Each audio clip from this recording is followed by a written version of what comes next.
strange part is I grew up with Drew Ha. He never said a word. We'll talk about things like that. You know what I'm saying?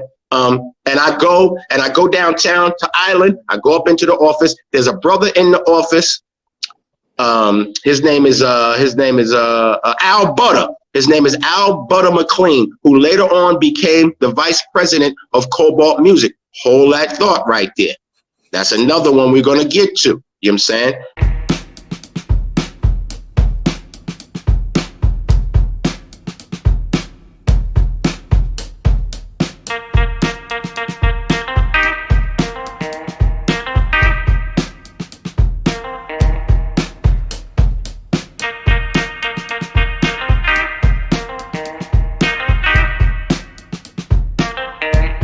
At this particular time, he's marketing at Island Records. We don't know each other, but he sees me, I see him. You know what I'm saying? I'm pushing the record in the streets. They call me back about 3 months later and go, Darrick Chappy, we're dropping Mobb Deep. I stood in the conference room like, you got to be crazy. They about to blow. No, we're gonna drop them. So now they're dropping Mobb Deep. I end up getting Atlantic Records contract. So I worked the contract. I worked Brownstone. So people who don't know the R&B group Brownstone, I worked all through the 90s. I was the guy in the streets who worked all of Atlantic Records music. Okay. All right. So now I got the Atlantic Records contract. I got the Island contract. And now this label pops up with this song called Shit's Real. Right? Pops up with this song. I don't know who they are. I get introduced, and they're right across the freaking street of Island Records, y'all. So I go out, and I make contact with them. And you will hear one thing Mike Geronimo telling the truth about is his 5,000 records. You know what I'm saying? A couple of thousand of those ended up getting shipped to my house. Now I get hired by Steve Gottlieb. Now I got the Blunt Records contract for Street Teams. Now I got 3 labels, right? 3 labels. After I get fired from Nervous, I'm working 3 labels. Now Shit's Real is taking off a little bit in the streets. I'm doing the same thing. I'm handing it to the DJs. We taking it out there. I come up to the record label one day after never really paying attention. Now, remember, I had worked at a record label, y'all. So I come up to the record label, beautiful label. TVT, y'all, was one of the prettiest record labels, man. You know what I'm saying? If you've never been to TVT Records, it's a record label that you wanted to spend time in. And I allowed a lot of people to spend time in that, and we'll get to that. But I go upstairs and I realize TVT's this big major label with 9-inch nails. Eventually Rage Against the Machine comes in there. I was there the day when Rage came in the door. They blow up from Television Tunes. So everybody who doesn't know what TVT stands for, it stands for Television Tunes. What are television tunes? Okay. Television tunes are the themes that you hear when you hear opening songs in television shows. Okay. So Steve owned all of those, from Maude to the Jeffersons to Barney Miller. So all of those samples that you heard in hip hop basically came from vinyls that came from TVT. Okay. Television tune. Fred Flintstone, Woody Woodpecker, all of those sounds came from us. Okay. So when you use those samples, right? So now they create this label, and they create this label around Mike Geronimo, who has a great song. Him and Irv Gotti. At the time he was DJ Irv, and they got this great single, but they don't know what to really do with it. They don't have you know what I'm saying? They don't know what's going on. These guys are artists. They didn't know, what record labels were like at the time. Their job, they was doing their job. You know what I'm saying? They was producing, and they wanted more exposure. So Irv was invested. I'm sure Mike invested in his own project, which I think I can obviously remember. And some of those 1,000 records that they talk about came to my house. I end up going to the record label. As I said, I go up to the record label and I look around, and they don't have no damn staff. So wait a minute. There's no staff at Blunt. The 2 people that were there didn't know what they was doing. They didn't have, now remember, I told y'all, I got the college radio list. I got the retail list. I'm talking about for the whole America, even overseas, y'all, even Europe, even overseas. I got all of this. So Steve Gottlieb is standing there, and I end up cursing Steve out for not doing hip hop correctly. And he turns and he looks at me and he goes, well, how much would it be to keep you in this office and hire you? That's how I got hired at TVT. Nice. That's how I got hired at TBT. So now I formed TBT. TBT, I'm up there every day. I'm working the other contract out of TBT. Mike Geronimo, Irv Gotti, they want the best for their record. We obviously know it's a great record. I think Hype Williams ends up doing the video. If those who don't know that, the great Hype Williams, that was maybe one of his first 2 or 3 videos, if not his first. So Irv was smart. Irv was always smart. Got Mike to do that. And I think this is Mike's first time rapping ever. So all the other stories about how this jumped off, we're going to clear these things up. You know what I'm saying? Because you had to form the record label in order to push the record and give the exposure that these artists have today. In this case, it's Mike Geronimo, okay? A single does not make a record label unless you're LL, okay, Cool J, unless you have an impactful record which goes to the masses immediately, not trickles off into the underground, which is how we had to start. You had to let people know, okay? Not many people on the planet had access to every DJ like I did. So when people tell stories that they broke these labels and did these things, it's impossible because I was the guy who was there. Me and another guy who happened to be white named Corey Newhouse who ended up quitting. Before I got there, y'all, it was a guy named Will Fulton, okay? Who's Will Fulton?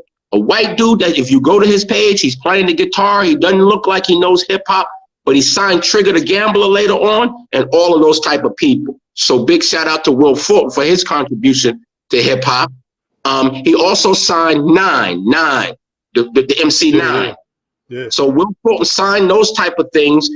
Big shout out to he signed a girl named Kim Swain, who was an R&B artist on our record label, and she remained. But at this time, Will is leaving as I'm coming in. I only worked with Will about a month. He went over to Profile Records around the corner. That's right. Profile was right around the corner, y'all, at the same time. So all of these record labels were in the same area.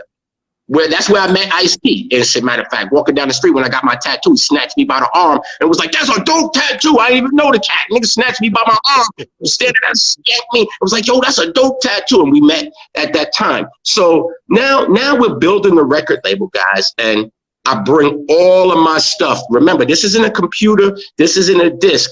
These are books of everybody's name from every category, every retail, every public relations, y'all, right? I bring it in there and I get to work. Me and Corey Newhouse, he's doing the mix show. I teach him what we did at Nervous. We create blunt stickers. We create a campaign for Mike Geronimo. We eventually get in DJ Irv, who we know as Irv Gotti today, Tails and all of those great things. I show them how to open up retail for this record label now.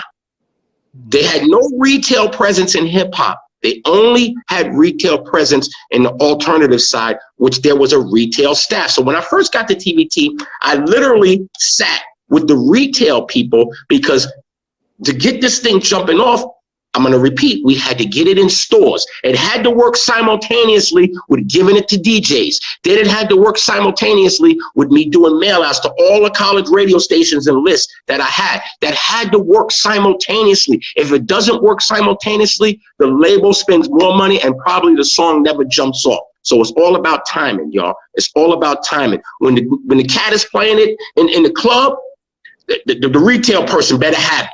When the retail person got it, we better start seeing some write-ups in these magazines. So now we need write-ups in magazines, right? We need these write-ups in magazines. We ain't got no presence. All the stories, there's nobody there but me. Now Corey Newhouse quits, you know what I'm saying? I'm there by myself. I'm at TBT by myself. So when people say there's nobody there, nobody did nothing, you could go back to the video. You hear me say, I got the #1 Gavin. I eventually bring Shit's Real to #1 in Gavin, which I never did with Black Moon. You know what I'm saying? Now he's the #1 song on college radio, right? Right? What does it take to get that? Does it take you just having a record? Or does it take somebody busting their ass to make sure 300, 400, 500 reporting stations not only have your record? Guess what, fans? Guess what, hip hop historians? Every day I had to schedule calls to call these people. Monday, Tuesday, Friday. I'm going to call Louisiana, make sure they got the record. So we got to check the record, make sure you like the record, make sure the record's spinning, make sure you're going to add it. Do you need some promos? Do you need a little push? What's going on? Now we do all of that for shit's real. You know what I'm saying? For shit's real. Okay. So these stories about, such as I wore every hat at TBT. I was a sales guy. Okay. I end up taking Irv Gotti and Mike Geronimo. Irv Gotti has a van called the MPV van, an MPV, the old school MPV. We packed it up with records, and I did the same thing. This time, instead of me taking a train, Irv Gotti is driving me to the stores, and I'm jumping out with shit's real, dropping them off to every store in New York City. Irv Gotti used to do things, for those who think he's upscale and all that, he was gritty. Them and Mike got in the streets, you know what I'm saying? They was with me. Many times Irv drove me to retail stores to drop off their record. This is how we opened up retail accounts with TVT Blunt. So now we got hip hop record stores looking for our record. Hip hop fans know where to find it. As you see the guy from Channel Live, it's true. He heard it a little bit, but then after a year later, he heard it some more. Okay? He heard it more because now we have a presence in clubs. I got cats in the tunnel. We got people all over who's playing this record, right? Who's marketing. Irv Gotti is happy. Mike's getting the presence that he wants, but we have no staff. Now, when you see the staff that was at TVT, remember, TVT didn't know hip hop. So who hired the staff? I did. You know what I'm saying? I knew the people. I know Reg. I knew Chris Thomas. I knew Cookie Gonzalez. I knew all of these people. So a year or two goes by, we have people trickling in. We start to hire people, right? Now we got a staff. We up and we rolling, and we need a presence in magazines. After about a year or so, we start to hire more people, and we need a presence in magazines. And I live down the street from one of the great writers of the Source magazine, y'all, my buddy Matt Life. You know what I'm saying? Everybody knows Matt Life so me and Matt would come knock on my window, boom, boom, boom. You know what I'm saying? Just like, Bones Malone, big shout out to Bones Malone, y'all, one of our great writers. If you've never seen the movie Life, Bones Malone is the guy digging the holes with Heavy D at the beginning of Life. Bones Malone is one of the great hip hop historians and writers which tracked Scoop Jackson, all of those guys, you know what I'm saying? All those guys. So now I'm building this rapport, and we need press. Damn, how do we get in Vibe? We only got one single. We only got one damn single. How do we get in Vibe? How do we get in the Source? Matty C goes, yo, I'm gonna wake you up on, yo, I know Matt Life gonna kill me for this, y'all. Oh shit. All right. The man's probably retired in hip hop. So let's tell the story. All right. So now we're doing this, and Matty knocks on the door, y'all. So let me bring you, right? He knocks on my window. I need press. I said, man, I need press. I got everything lined up. I got radio. The clubs is rocking them. We reaching #1 at Gavin. All of these things go on. And now I need some press. Matt goes, yo, I got you. I said, Matt, well, you work at the Source. We need to get these mics for Mike Geronimo in the Source. Yo, one Sunday morning, Matt knocks on my window about 9 in the morning in Brooklyn. I'm living in 92 Gates, man. I'm living right in Clinton, Washington. I'm living in Brooklyn. Biggie lives down the block, man. And all these people, Little C's, everybody's in the community. He knocks on my window. He goes, we going to the Source on a Sunday? The shit's closed. Yo, cuz, we go to the Source. We take the train into Lower Manhattan. It's the Village and stuff. We get out. This is the old Source office. Yo, I'm thinking, well, Matty got juice. He work at the Source. Man, Matt ain't got no keys. We break into the damn Source, climb through the receptionist little hole in the motherfucking window. We climb through the receptionist window, and we go change the articles in the Source, and that's how Mike Geronimo got the Source. What? That's how he got the Source. That's why it's that. We broke in the Source on a Sunday, rearranged the articles, rearranged the mics, because there wasn't enough underground artists getting the 4 or 5 mics up in there. So what happened is, and we probably, because I know Matt Life has always been close to Mobb Deep, so I'm not sure if he arranged Mobb Deep, but I know this is the first time Mike Geronimo gets in the Source. No, it's not no miracle that he had just this greatest record and the label wasn't doing nothing. We didn't have the staff, y'all. You know what I'm saying? We didn't have the organization until I organized it. Everybody got hired through me. You know what I'm saying? Through me. Matt Life does this great job for me. We break in, we rearrange, and we sit back and wait. And we like, oh shit, are they gonna catch us? About a week goes by, the following week, and it comes out. And we made it in the source. They never rearranged the original. And that's how Mike Geronimo TVT Blunt Records got its write-up in the source, man. The first hip-hop write-up for Blunt Records. Now that looks good for me, right? It looks good for the artist. It looks good for everybody. And lo and behold, I hear this record. And it's real old school hip-hop, like a real dedication record. I'm like, man, who are these guys? You know what I'm saying? I grew up with that. I grew up going to Cold Crush Brothers shows. One of my cousins dated one of the Cold Crush. So when I was a kid, I actually was at the show where where LL battled an MC named Tila Rock, y'all. I was there as a little child. I watched this show, and the DJ was a sick-looking dude who looked like an ice cream cone. His name is Red Alert. Well, first time I ever saw Red Alert as a child, I was shocked because I was like, what? Wow, he's got bright red hair and it's real. And he was up DJ, I never forget it. And it was a place called Wheels in Yonkers, New York. And now it was in Yonkers. Cold Crush Brothers. Shout out to DJ Red Alert because he's on his story. But that was my first time. That was my first time ever seeing a black man with red hair like that. So I'm a little kid. I'm like 14, I'm young. I'm like 11, 12 years old. This had to be like 80, 81. I'm 10 years old, 11 years old. She got me, my cousin Tanya got me out this night. She's dating one of the Cold Crush Brothers. They on stage, they let me come to the front. I'm a little kid in the front. This guy jumps on the stage and he's got a Kango. I'm looking. And his belt buckle, I was about as high as his belt buckle because they were up on stage. And his belt buckle says LL, Cool J. I'm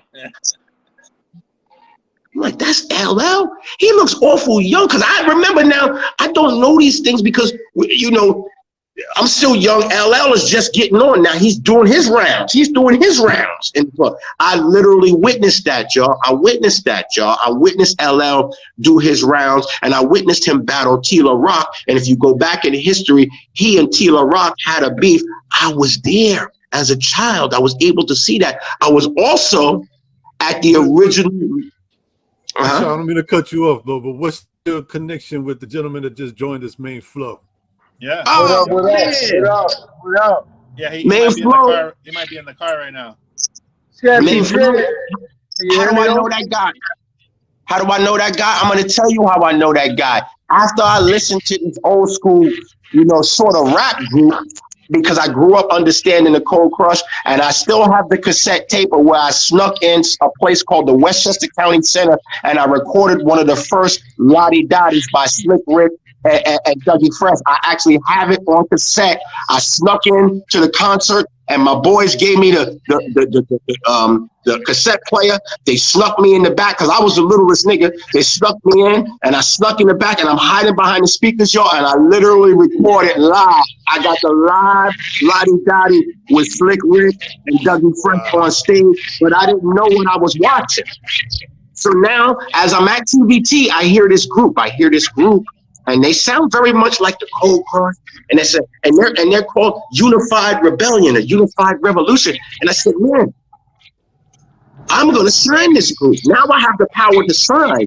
Even though people say that, there was no A&Rs but Irv at TVT. Big shout out to Irv, but I got 3 or 4 signings at TVT. So obviously there was one. You know what I'm saying? Maybe it wasn't for him because Irv was his A&R. You know what I'm saying? Irv brought him in. So I signed these guys from Southern California, and they got this old school flow where I don't know. Somebody got to put their phone on mute, and I bet you it's main flow. You want to be sexy, you got the sunroof open, so turn this shit down, son. Meet me at the lounge and I hope you bring your niggas. Cause I be smoking fools like I'm squeezing crazy triggers. No, You know and that's how you got signed. That's exactly the song I signed you. I signed you for that. So Jurassic 5 is who y'all know this group to be. But they wasn't always Jurassic 5, y'all. They wasn't always Jurassic 5. They came to me and I listened to the record. I go in the back and we signed I Kill the MC. We signed Newmark. We signed Jurassic 5 as y'all know him today. But we didn't come up with the name until that moment. So listen, I signed Jurassic 5 with no name. You know what I'm saying? With no name as far as we don't know who they are. So after we give them the deal, Steve Gottlieb brings me in the office and he goes, Chappy, what's the group's name?